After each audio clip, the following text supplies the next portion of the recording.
भगवान विष्णु के 10 अवतारों में से 9वें अवतार श्री बुद्ध को लेकर भी कई मान्यताएं हैं। कुछ लोग इन्हें भगवान का अवतार मानते हैं, जबकि कुछ लोग पूरी तरह से इस बात का विरोध करते हैं। संसार में हर किसी का अपना अपना मत है। लोगों ने अपने मतों को भगवान पर भी लांघने की कोशिश की है। मनुष्य भगवान की मूल बातों को न समझते हुए लोग उन पर अपना आधा अधूरा ज्ञान मंडने लगते हैं। भगवान विष्णु के 10 अवतारों में से 9वें अवतार श्री बुद्ध को लेकर भी कई मान्यताएं हैं। कुछ लोग इन्हें भगवान का अवतार मानते हैं, जबकि कुछ लोग पूरी तरह से इस बात का विरोध करते हैं।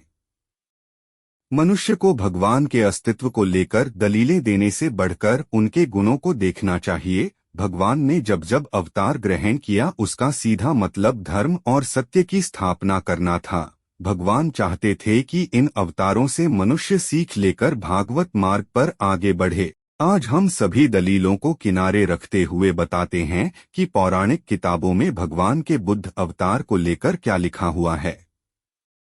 बौद्ध धर्म के प्रवर्तक महाराज शुद्धोदन के यशस्वी पुत्र गौतम बुद्ध के रूप में ही श्री भगवान का अवतार हुआ था, जैसा कि संसार में प्रसिद्ध है। भगवान के अवतार श्री बुद्ध की कथा। वहीं पुराण वर्णित भगवान बुद्धदेव गया के पास कीकट देश में प्रकट हुए थे। उनके पुण्यात्मा पिता का नाम अजन कहा गया है। यह कथा पुराण वर्णित बुद्धावतार की है। एक बार राक्षसों की शक्ति बहुत बढ़ गई। उनके सामने युद्ध में देवता मुकाबला नहीं कर पाए और अपनी जान बचाते हुए भाग गए। दैत्यों का देवधाम स्वर्ग पर कब्जा हो गया। वे राज करने लगे, लेकिन उन्हें चिंता होने लगी कि कहीं देवता दोबारा सब कुछ वापस न हासिल कर लें। दैत्यों ने देवराज इंद्र का पता लगाया और उपाय पूछा कि कैसे हम इस जीत को हमेशा बरकरार रखें।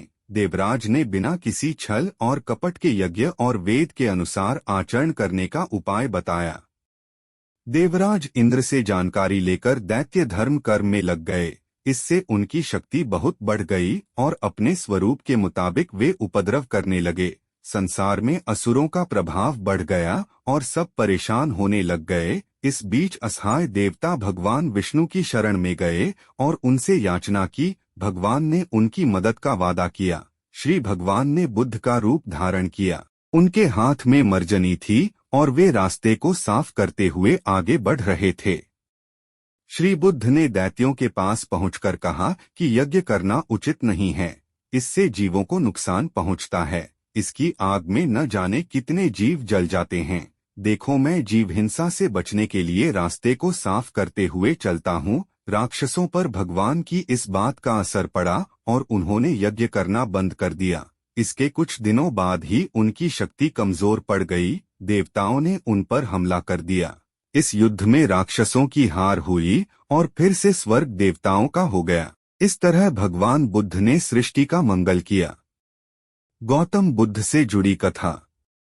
कलयुग में बौद्ध धर्म के प्रवर्तक गौतम बुद्ध ने जन्म लिया। इनका बचपन में नाम सिद्धार्थ था। इन्हें लेकर ऋषि मुनियों ने भविष्यवाणी की थी कि यह संन्यास मार्ग पर चलते हुए धर्म का प्रचार करेंगे।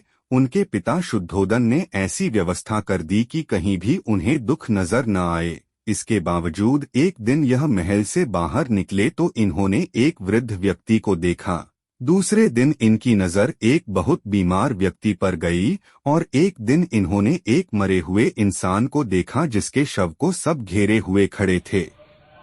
सिद्धार्थ इन सारे दृश्यों को देखकर संसार के प्रति उदास हो गए। माता पिता परेशान हो गए और उन्हें संसार में फंसाने के लिए एक बहुत ही सुंदर कन्या यशोधरा से उनका विवाह कर दिया। वक्त के साथ सिद्धार्थ के एक पुत्र राहुल हुआ।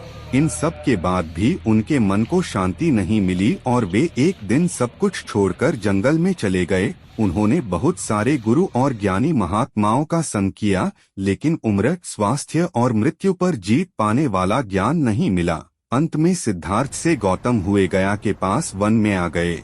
वे मौसम और भूख प्यास की परवाह किए बिना सारा दिन ध्यान में बैठे रहते। उनका शरीर कमजोर हो गया।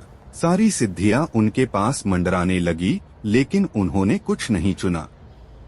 गौतम बुद्ध को बोध का ज्ञान। एक दिन उनके पास से कुछ स्त्रियां भजन गाते हुए निकली, जिसका अर्थ था कि सितार की तार को इतना ढीला मत छोड़ो कि सुर खराब हो जाए, और तारों को इतना भी मत कसो कि वे टूट जाएं। गौतम जी के कानों में यह भजन पड़ा और वे समझ गए कि साधना के लिए केवल कठिन तपस्या ही जरूरी नहीं है, संयमित भोजन एवं संतुलित नींद भी आवश्यक है। तपस्या करते करते एक दिन गौतम को बोध प्राप्त हो गया और वे गौतम बुद्ध बन गए। इसके बाद वे वाराणसी चले आए और अपना पहला उपदेश सारनाथ दिया। गौतम बुद्ध की ख्याति हर दिन के साथ बढ़ने लगी और इनके उपदेश से जीवों का कल्याण होने लगा। गौतम बुद्ध ने अपने उपदेशों में 10 सूत्रों को परम उपयोगी बताया है, जो है सत्य, अहिंसा, अस्तेय, अपरिग्रह, ब्रह्मचर्य, नृत्य गान आदि त्याग, सुगंध माला त्याग, अस्मय भोजन त्याग, कोमल शया त्याग, कामिनी कंचन का त्याग। बौद्ध धर्म का प्रचार। बुद्ध के धर्म प्रचार से इनके अनुयायियों की संख्या बढ़ने लगी। बड़े बड़े राजा महाराज भी इनके शिष्य होने लगे। इसके बाद बौद्ध संघ की स्थापना की गई। भगवान बुद्ध ने बहुजन हिताय यानी लोक कल्याण के लिए धर्म के प्रचार के लिए देश विदेश में अपने भिक्षुओं को इधर उधर भेजा। अशोक जैसे महान राजाओं ने भी विदेशों में बौद्ध धर्म के प्रचार में बड़ी भूमिका निभाई। पौराणिक ग्रंथ के अनुसार भगवान बुद्ध ने 80 वर्ष की उम्र में घोषणा की कि वे जल्द ही परिनिर्वाण के लिए रवाना होंगे। बौद्ध धर्म में परिनिर्वाण का अर्थ मुक्ति से है। गौतम बुद्ध ने अपना आखिरी भोजन कुंडा नाम के एक लोहार से लिया, जिसके बाद वह गंभीर रूप से बीमार हो गए थे। बुद्ध ने अपने शिष्य आनंद से कहा कि वह कुंडा को समझाए कि इसमें उसका कोई दोष नहीं है। भोजन बहुत ही पवित्र और अतुलनीय था। इसके बाद बुद्ध सदा के लिए संसार से चले गए, लेकिन उनकी शिक्षा आज भी मौजूद है। गौतम बुद्ध की शिक्षा से आज भी जन कल्याण हो रहा है और उनके अनुयायी धर्म के प्रचार में लगे हुए हैं। हमारे चैनल को सब्सक्राइब करना न भूलें ताकि आप हमारे आने वाले वीडियोस को भी देख सकें। धन्यवाद।